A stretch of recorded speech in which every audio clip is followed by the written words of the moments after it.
Boston marathon போட்டியில் எழ முடியாமல் கீழே விழுந்த வீரரை இரு வீரர்கள் தங்களது தோளில் சுமந்து சென்று எல்லைக்கோட்டை கடந்தது இணையத்தில் வைரலாகி வருகிறது.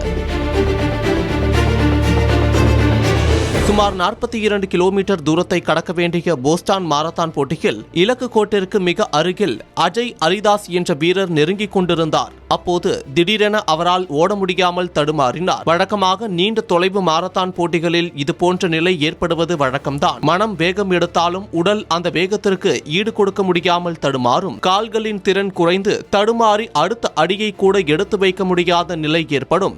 அவ்வாறு பாதிக்கப்பட்ட அஜய் மீண்டும் எழ முயன்றும் முடியாமல் தவித்த போது பல வீரர்கள் அவரை கடந்து சென்றனர். ஆனால் 2 வீரர்கள் அவருக்காக தங்கள் ஓட்டத்தை நிறுத்தினர். வட அயர்லாந்தை சேர்ந்த ஆரோன் அஜய் விடுவதை கண்டதும் உடனடியாக ஓடி சென்று அவரை தூக்க முயன்றார். அஜய் தனியாக தவிப்பதை கண்ட ரோப்சன் தானும் உதவிக்கு இணைந்தார். ரோப்சன் அந்த போட்டியில் தனது வாழ்நாள் சிறந்த வேகத்தில் ஓடிக்கொண்டிருந்தார் என்பது குறிப்பிடத்தக்கது.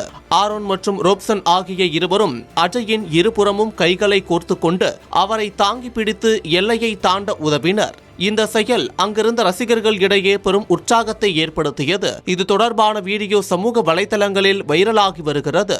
இது குறித்து பேசிய ஆரோன் பெக்கஸ், மாரத்தான் என்பது நாம் அனைவரும் இணைந்து மேற்கொள்ளும் ஒரு பயணம். ஒருவருக்கு ஒருவர் உதவுவது இயல்பான ஒன்று.